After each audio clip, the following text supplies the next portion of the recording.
በነገራችን ላይ አንድ ነገር ልንገራችሁ ሴክስ ፊልም ማየት ማለት ነው ብዙን ጊዜ እንደዚህ የሚባል አለ በተለምዶ ሴክስ ፊልም አይተህ በጣም እንትን ማረክ ከፈለክ ሴክስ ፊልም አይተህ ወደ ሚስትህ ጋር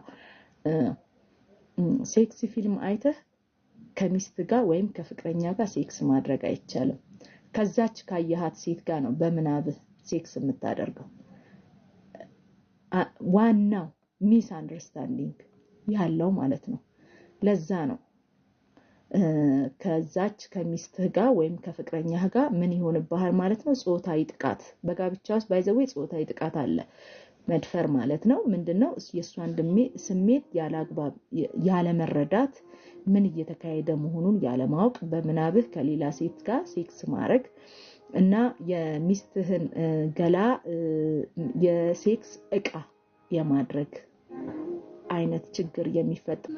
ባይዘዌ ሴክስ ፊልም ወይም ፖርኖግራፊ በወጣቶች ብቻ ሳይሆን በባለትዳሮችም ተዘውትሮ ይታያል በላፕቶፓቸው በእጅ ስልካቸው ላይ በተለያየ ሁኔታ ቁጭ ብለው ነው ያሉ ከዛ ቤቴ ስገባ ብለው በመናባቸው ግን ያችን ያዩዋትን ሴት ነው ልክ ሴክስ እያደረጉ ትዝ ትላቸዋለች ትመጣለች እንዴት እንደምትሆን ምናምን ያሉና የነሱ ሚስት ወይም ደግሞ የነሱ ፍቅረኛ እንደዛ እንድትሆንላቸው ይጠብቃሉ ያ አልሆን ሲል ቤታችሁ ውስጥ ሰላም ምን ይሆናል ይረበሻል ማለት ነው ኦኬ